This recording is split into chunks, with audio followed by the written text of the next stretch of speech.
आ जाता है, संरक्षण आ जाता है बच्चे में, तो हमें ये पता लगता है कि शेप और साइज बदलने पर भी क्वांटिटी सेम रहती है। 200 ml पानी है तो उसको बाल्टी में डालो, ट्रक में डालो, परात में डालो, कटोरी में डालो, किसी में भी डालो, वो 200 ml ही रहेगा। शेप और साइज के बदलने से क्वांटिटी यानी वॉल्यूम सेम ही रहेगा। सिंपल बात। तो दोनों बातें सही लग रही है हमें, तो कोई दिक्कत नहीं लग रही है ना। बता दिया कि कंजर्वेशन क्या होता है और कॉन्क्रीट ऑपरेशन में आ जाएगा, ठीक तो है। Both A and R are true and R is the correct answer of ये। सिंपल है। देखो जो कॉन्क्रीट ऑपरेशनल स्टेज है आपकी, कॉन्क्रीट ऑपरेशनल स्टेज जो है, मूर्त संक्रियात्मक अवस्था, जो तीसरी स्टेज है पियाजे की थियोरी में, कॉन्क्रीट ऑपरेशनल का मतलब यहाँ लॉजिक से है। इस स्टेज में लॉजिक आता है सबसे पहली बार तर्क आता है, इंडक्टिव लॉजिक जिसको हम कहते हैं, एग्जाम्पल से रूल जाने वाला।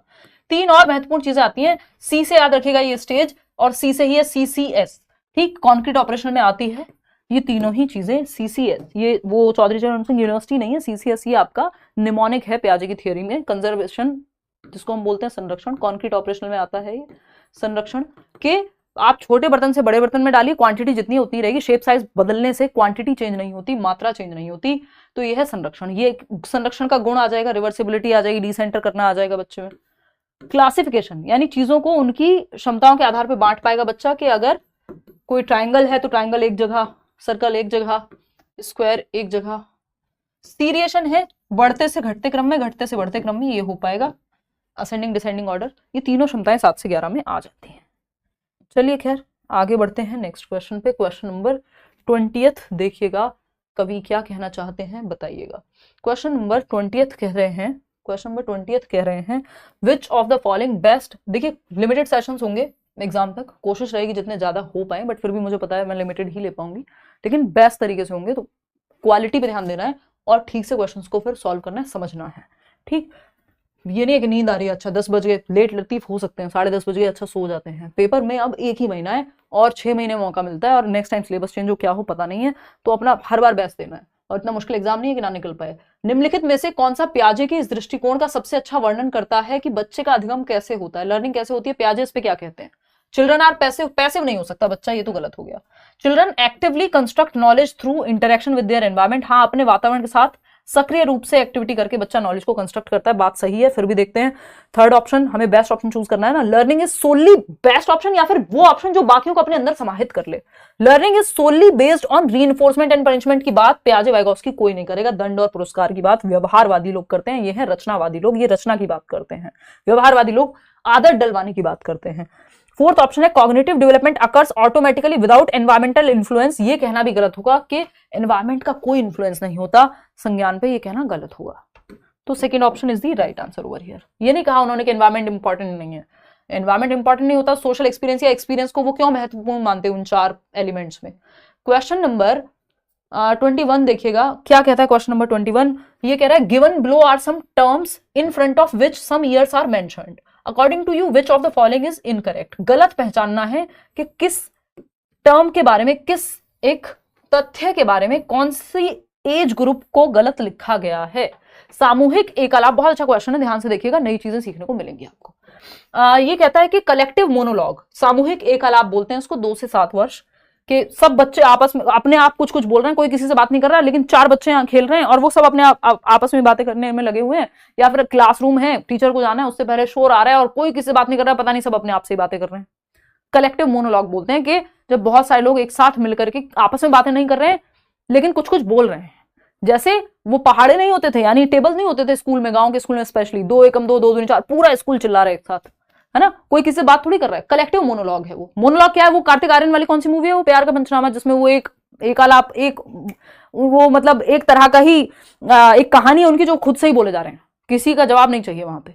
तो मोनोलॉग मतलब एक व्यक्ति बोल रहा है, लेकिन कलेक्टिव मतलब बहुत सारे लोग कलेक्टिवली अपने आप में बोल रहे हैं, एक दूसरे से बात नहीं कर रहे हैं। ये पियाजे का कॉन्सेप्ट है। सेंसरी मोटर की जब हम बात कर रहे हैं, जन्म से 2 वर्ष होती है एज, सही बात है। प्री ऑपरेशनल 2 से 7 होती है, सही बात है। कॉन्क्रीट ऑपरेशनल 7 से 11 होती है, सही बात है। अब तो ऑप्शन ही एक बचा है, कलेक्टिव मोनोलॉग।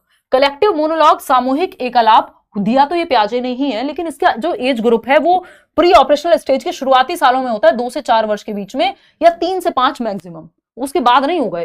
तो कलेक्टिव मोनोलॉग जो है यहाँ पे सही एज नहीं बताई है उसकी, इसलिए गलत है। अदरवाइज तो होता प्री ऑपरेशनल में ही है, लेकिन प्री ऑपरेशनल में भी 2 स्टेजेस है ना, जो आपकी 2 से 4 वर्ष वाली स्टेज है वहां पे ये होगा, ना कि 2 से 7 में। 2 से 4, 3 से 5 मैक्सिमम, 1 साल ही इधर उधर कर सकते हो।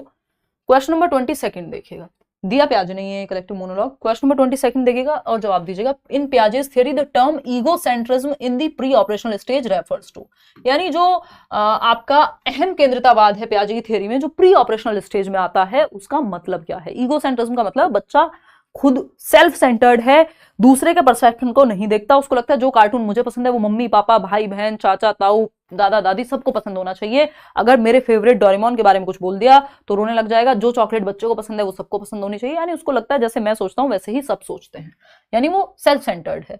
अ child's inability to understand that others have different perspectives, दूसरे के व्यू पॉइंट को या पर्सपेक्टिव को नहीं समझ पाता। बात तो सही है। बच्चे की यह समझने में असमर्थता की दूसरों के अलग अलग दृष्टिकोण हैं, हाँ इसी को ईगोसेंट्रिज्म कहते हैं। फिर भी चारों ऑप्शन हमको पढ़ने तो पड़ेंगे। सेकंड ऑप्शन है child's focus on structured play activities, नहीं ऐसा कुछ नहीं है, प्ले एक्टिविटीज के बारे में नहीं है ये। प्रिटेंड प्ले यानी वो नहीं होता डॉक्टर डॉक्टर खेल रहे हैं ये वो, उसकी भी यहाँ बात नहीं हो रही है। A child's understanding of the concept of conservation, ये तो आया ही नहीं है दूर दूर तक, प्री ऑपरेशनल स्टेज है। तो first option is the right answer. बच्चा दूसरे के पर्सपेक्टिव को, दूसरे के पहलू को, दूसरे के परिपेक्ष को नहीं समझ पाता है। उसको लगता है मैं जैसे देखता हूँ, मैं जो पसंद करता हूँ सब वही पसंद करते हैं, सब वैसा ही महसूस करते हैं, फील करते हैं जैसा मैं फील करता हूँ। क्वेश्चन नंबर 23 देखिएगा। Teacher provides various blocks for children to stack sort and build structures according to पियाजे, this activity is most suitable for which stage of development, यानी एक शिक्षक बच्चों को ढेर लगाने छांटने और संरचनाएं बनाने के लिए विभिन्न ब्लॉक प्रदान करता है। ब्लॉक्स नहीं होते वो लिखा होता है उनपे इस एज के लिए 3+, 6+, वो अलग अलग बिल्डिंग ब्लॉक्स आते हैं, उससे कोई इमारत बना सकता है, कोई कुछ भी बना सकता है। 18th क्वेश्चन में डाउट है किसी को, हो सकता है मैंने पढ़ा सही हो गलत लिख दिया हो। 5वां और 18वां क्वेश्चन मैं कराऊंगी, अभी 10 क्वेश्चन और हैं इसके बाद ही कराऊंगी, अब मैं फ्लो नहीं खराब करना चाह रही, मैंने नोटिस कर लिया। क्वेश्चन नंबर 5 और क्वेश्चन नंबर 8 हम डिस्कस करेंगे आफ्टर। आज 33 सवाल हैं टोटल, तो 10 सवाल और हैं, इनको फ्लो में कर लेते हैं, फिर जो भी आपका डाउट है क्वेश्चन नंबर 5 और 18 में वो मैं रिजॉल्व कर दूंगी, डोंट वरी एट ऑल। आ जाओ, इसका जवाब दे दो, प्यास लगी है बहुत ही तेज।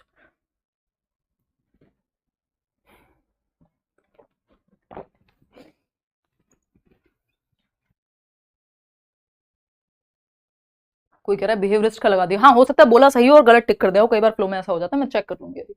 पहले ये सवाल का जवाब दे दो आप, 18 पे वापस आएंगे। A teacher provides various blocks for children to stack, ये प्रॉब्लम वैसे भी सॉल्व हो जाती है अगर मान लो पीडीएफ में जो आंसर्स होते हैं वो हम करेक्ट करा देते हैं, फिर अगर बाई चांस एक आध क्वेश्चन ऐसा हुआ, बाकी आप बता दिया करो, मैं तभी तभी करेक्ट करा दूंगी। एक शिक्षक बच्चों को ढेर लगाने छांटने और संरचनाएं बनाने के लिए, क्योंकि स्पीड बहुत तेज है, फ्लो में कई बार होती हैं चीजें ऊपर नीचे, बट वो एक आध क्वेश्चन में होती हैं। A teacher provides various blocks for children to stack sort and build structures according to पियाजे, this activity is most suitable for which stage of development, यानी बच्चे को सॉर्ट करने के लिए, यानी ऑर्गेनाइज करने के लिए, है ना, मौका दिया जा रहा है। ऑर्गेनाइज कहां होता है, sensory motor, pre operational, concrete या फॉर्मल ऑपरेशनल, तो कॉन्क्रीट। एबिलिटी के आधार पे वो क्लासिफिकेशन कहेंगे इसको, वर्गीकरण के जो जिस कैटेगरी में लगाना है बिल्डिंग ब्लॉक्स, वो उसको पता होने चाहिए कि मैं क्या बनाना चाहता हूं, तो एक तरह के स्ट्रक्चर के लिए एक तरह की चीजें लगानी पड़ेंगी, तो क्लासिफाई करना पड़ेगा, वर्गीकरण करना पड़ेगा, बांटना पड़ेगा वर्ग में, सेक्शंस में। देखिए क्वेश्चन नंबर 24 देखिए। Piaget's theory emphasizes the role of dash in a child's cognitive development, यानी पियाजे का सिद्धांत बच्चे के संज्ञानात्मक विकास में डैश की भूमिका पर जोर देता है। संज्ञानात्मक विकास, दिमाग के विकास में किस चीज की भूमिका पे जोर देता है, लैंग्वेज एक्विजिशन, भाषा पे, वो तो 4 एलिमेंट्स में है भी नहीं लैंग्वेज, MESE में से है ही नहीं लैंग्वेज, यहाँ पे उतना महत्व तो नहीं है। एनवायरमेंटल इन्फ्लुएंस, एनवायरमेंटल इन्फ्लुएंस पे जोर देते हैं। एक्टिव एक्सप्लोरेशन एंड इंटरेक्शन, इस पे सबसे ज्यादा जोर देंगे। लैंग्वेज को बिल्कुल खत्म नहीं माना है, लेकिन हाँ इन 4 फैक्टर्स में से नहीं है, और सबसे महत्वपूर्ण तो पर्यावरण के साथ सक्रिय अन्वेषण और अंतःक्रिया है। Reinforcement and punishment, no no no, ये तो आएगा ही नहीं पियाजे और वाइगोत्स्की केस में, इससे तो दूर ही रहना है। ना तो वो तारीफ की बात करेंगे, ना दंड की बात करेंगे, वो बच्चे के जिज्ञासा की बात करेंगे और बच्चे के सक्रिय होने की बात करेंगे, जो कि थर्ड ऑप्शन में सही है। क्वेश्चन नंबर 25, क्वेश्चन नंबर 25 क्या कहता है, क्वेश्चन नंबर 25 कहता है अकॉर्डिंग टू पियाजे स्टेजेस आर डैश, यानी पियाजे के अनुसार चरण डैश हैं, डिसकंटिन्यूअस हैं, कॉन्टिन्यूअस हैं। कॉन्टिन्यूअस की तो बात डेवलपमेंट की वाइगोत्स्की करते हैं, पियाजे नहीं करते हैं कि विकास सतत है, क्योंकि वो स्टेजेस में नहीं तोड़ते। पियाजे जो है स्टेजेस में तोड़ करके चलते हैं, तो वो डिसकंटिन्यूअस बता रहे हैं डेवलपमेंट को। देखिएगा, ध्यान दीजिएगा, डेवलपमेंट को बताना जरा क्या आंसर कर रहे हैं लोग, 1 ना, कितने %? हाँ मुझे पता था। देखो अकॉर्डिंग टू पियाजे stages are discontinuous. Stages discontinuous है या डेवलपमेंट डिसकॉन्टिन्यूअस है? बताओ बताओ। पियाजे has not talked about stages, क्यों नहीं भाई? 4 स्टेजेस दे रखे हैं एसपीसीएफ।